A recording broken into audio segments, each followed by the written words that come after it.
Ekonomik nedenlerden dolayı Türkiye genelinde çok sayıda televizyon kanalı kapanmak zorunda kaldı.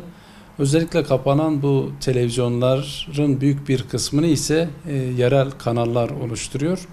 Bu da yerel halk için son derece üzücü bir olay.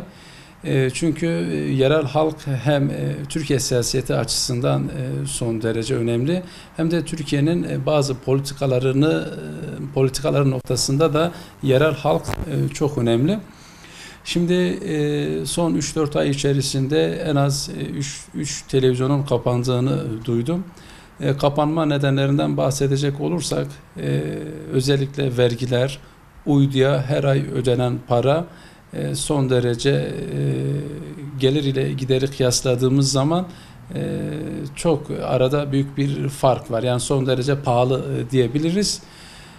Bunun önüne geçmek için vergilerin ve her ay uyduya ödenen para miktarının düşürülmesi gerektiğini düşünüyorum. Ya da işte yerel gazeteler gibi hükümetin bir şekilde yerel televizyonları da desteklenmesi gerektiğini burada vurgulamak istiyorum. Yani basın gerçekten önemlidir. Yani bugün eğer yerel kanallar kapanıyorsa sırasıyla ulusal kanallar da kapanmak durumunda kalabilir.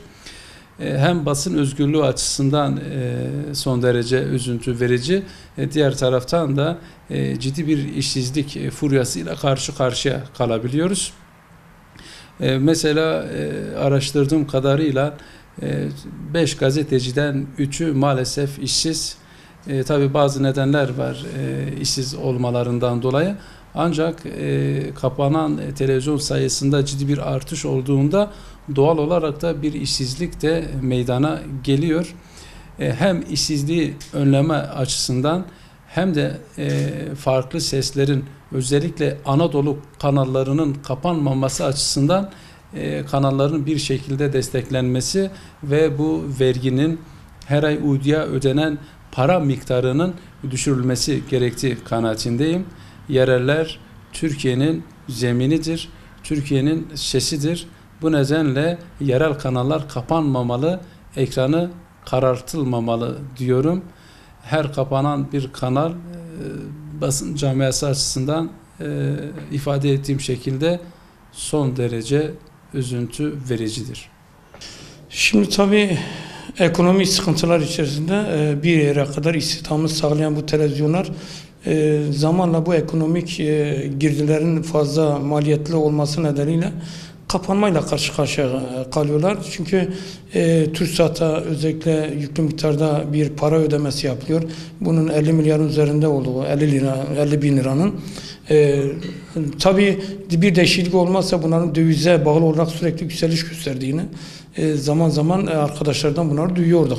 Şimdi düşünün 50 bin lira bir uydu parası verdiğinizde bunun istihdamı vardır, bunun gideri vardır, kirası vardır vesaire.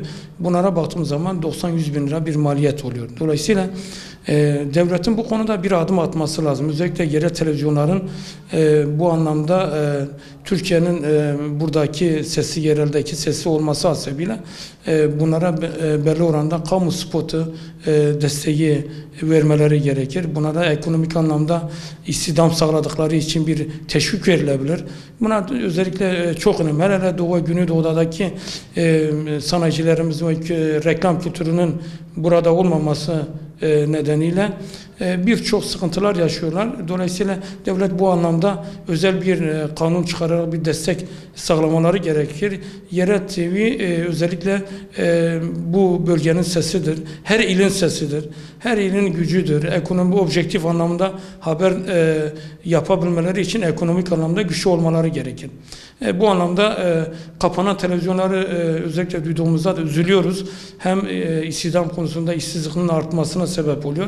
Hem de yerel anlamda bu anlamda özellikle devletin bunları düşünerek objektif haber sunan bu televizyonlara destek vermeleri gerekir. Her televizyonun yayın politikası farklı olmasına rağmen belli bir bütçeden izlenme oranına göre bir katkı sunması gerekir diye düşünüyorum. Bir de son olarak özellikle RTÜK'ün bu yüksek maliyette olan TürkSat'ın özellikle yerel TV, yerel yayın yapan kanallara bir destek anlamında bir indirime gitmesi gerekir. Yani öncelikle bir basın kuruluşunun, bir yayın kuruluşunun kapanmış olması, maddi imkansızlıklardan dolayı kapanmış olması bizim camiamız için ve ülkemiz için üzücü bir durum. Malumunuz medya, teknolojiyi en yoğun kullanan kurumların başında geliyor. Ve pahalı bir sektör, en pahalı bir sektör. Uydu kirası, ondan sonra işte yayın giderleri oldukça pahalı bir iş bu anlamda. Medya sektörünün kendi kendisini döndürebilecek, yaşatabilecek geri kaynaklarından mahrum olması üzücü bir durum. Maddi durumdan dolayı ve yani pahalı bir sektörde giderlerin pahalı olduğu bir sektörde gelir gider dengesi bozulduğu zaman maalesef yayın kuruluşları hayatlarını sürdüremiyorlar. Yayın hayatlarına son vermek durumda kalıyorlar. Ne yapılabilir bu konuda? Bu konuda yayın kuruluşları yaşayabilmesi için uydu kiralarının ve uydu lisanslarının daha ödenebilir, yayın kuruluşlarının karşılayabileceği, verebileceği rakamlara düşürülmesi gerekiyor. Bu konuda devletimizin, hükümetimizin yayın kuruluşlarına yardımcı olacak ek önlemler alması gerekir. Yani televizyonlarda olduğu gibi gazetelerde de aynı durum söz konusu. Son bir yıl içerisinde Türkiye genelinde 200'e yakın yerel gazetemiz kapandı. Bu anlamda da girdi maliyetleri son 1-2 yılda özellikle döviz bazında da arttı. TL bazında daha fazla arttı. Ve gazetelerimizin de gelir gider dengesi bu anlamda yaşamaları için, güçlü bir şekilde yaşamaları için müsait değil, zorlanıyor. Üzülüyoruz.